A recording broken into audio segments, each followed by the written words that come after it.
are toward a conclusion. Good afternoon, everyone. Good afternoon, sir. We are now report. Ang report na mo karon is some dangers to avoid in drawing up conclusion based on quantitative data.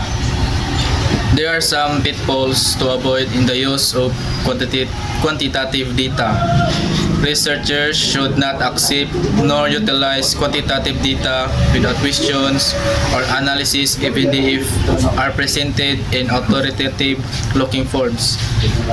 So, sa ani nga kuan dapat ang mga researchers jud dili jud sila pwede mo accept or mo utilize sa quantitative data kung hindi sila mangutana sa mga ilang mga respondents ibalik.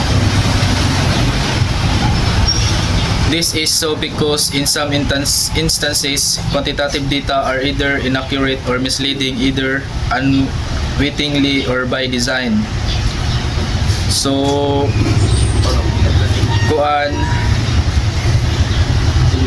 mo gud ang quantitative data di man gud perfect ibali kaya na mga inaccurate or misleading ilang information na makuha or something nga na data should be analyzed very critically to avoid misleading interpretations and conclusions. So among the factors that a researcher should guard against are the following. Bias. Number 1, bias. Business establishments, agency or organizations usually present or manipulate figures to their favor. For instance, an advertisement may quote statistics to show that a given product is superior to any other leading brand. We should be wary of those of statistics in this case because of the obvious profit motive behind. An individual may also do the same. A respondent to a questionnaire or an interview may commit the same bias to protect his own interest. For example, like this case of the science teachers in the high school of Province A. They may respond that the science facilities in their respective schools are adequate, although they are not adequate just to protect the good names of their own schools. So parehaning example sa bias is kaning high school teachers sa Province A. Ug pangutanon sila, moingon sila nga kuan sila kaning ang ilang schools kuan kanang na sila'y ilang mga gamit ma-meet nila ilang mga gamit ba kanang dili sila sufficient bisag sa tinuod kuwangon sila sa sample ning mga libro, science books para maprotektahan naman lamang ilang pangan or mga sa ilang schools. The respondent if asked how many science books he has read may say that he has read many, although he has read only a few to protect his name. Hence, if there is a way of checking the veracity of presented data by investigation, observation, or otherwise, this should be done to ensure the accuracy of the conclusion based upon the data under consideration. Number 2, incorrect generalization. An incorrect generalization is made when there is a limited body of information or when sample is not representative of the population. Take this case. The Alumni Association of a big university would like to conduct a survey to determine the average income of the alumni during their first 10 years after graduation. Though the total number of returns may meet the sample size requirement, the population may not be properly represented by the actual composition of the sample. This is likely to happen because chances are that a great majority of the alumni in the high income bracket will respond readily, but the great majority of those who are not doing well may ignore the survey by reason of pride. In such a case, the high income group is overrepresented and low income group is underrepresented in the sample, resulting in the overestimate of the average income of the entire alumni group. This is result of built-in sampling.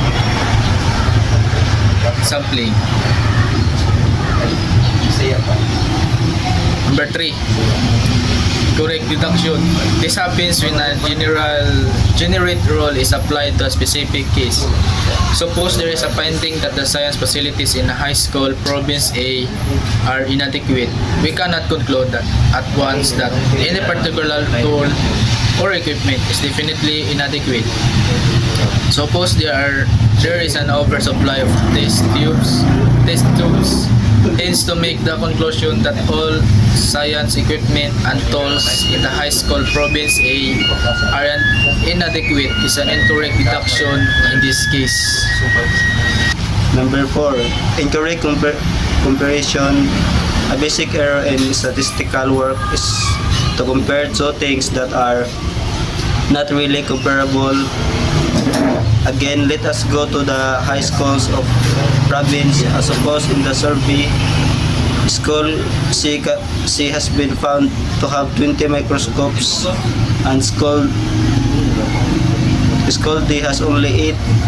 We may conclude immediately that school C is better equipped with microscopes than school D.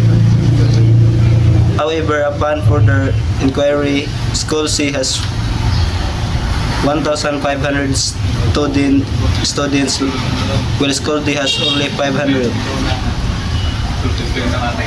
Hence, the ratio in school C is 75 students is to 1 microscope, while in school D the ratio is 63 students to 1 microscope. Hence, school D is better equipped with microscopes than school C. To conclude that school C is better equipped with microscopes than school D, based on the number of microscopes owned by each school is incorrect comparison. In my opinion, comparing raw number like total microscope without considering relevant factors like the numbers of student leads to misleading conclusion. To make a fair comparison, you need to look at the ratio or proportions that account for this difference. Number 5, abuse of correlation data.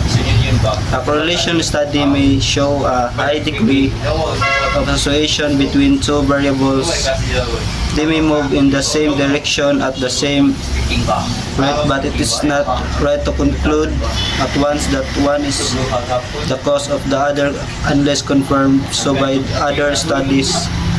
In no case does correlation show causal relationship.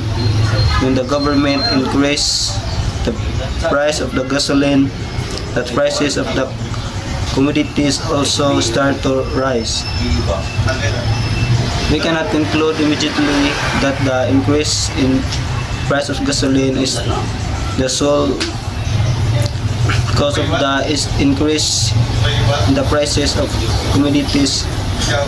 There are other causes to be considered such as shortage or undersupply of the commodities, increased cost of the production, panic buying, etc. To be able to make a conclusive statement as to what are the real causes of the increases in price of commodities, an intensive investigation is, in my opinion, correlation doesn't equal causation. Just because two things happen together doesn't mean one causes the other factors could be applied and further investigation is needed to determine the true causes. 6. Number 6. Limited information furnished by any one ratio. A ratio shows only in the partial pictures in most analytical work. Suppose the only information that we have about a certain establishment is that the ratio does not show the kinds of employees living and why they are living. We do not know whether the losses of the employees are caused by death, retirement, resignations, or dismissals. We can only surmise, but we cannot conclude with definiteness that the causes of the 20% employee turnover are death, retirement, poor working conditions, poor salary. Avoid as much as possible making conclusions not sufficiently and inequality supported by facts. In my opinion, a single ratio on its own provides on incomplete pictures. It highlights one specs but hides understanding and details. Avoid making definitive conclusions without sufficient supporting facts. 7. Misleading impression concerning magnitude of base variable. Ratios can be give erroneous impressions when they are used to express relationships between two variables of small magnitudes. Take the following example. A college announced that 75% of its graduates pass the CPA examination of certain time. Another college also advertised that 100% its graduates who took the same examination passed. From these announcements, we may form the expressions that the standard of instructions in the two colleges is high. In my opinion, percentage based on small sample size can be misleading. A high percentage might seem impressive, but if the base number is very small, the result isn't necessarily significant or representative.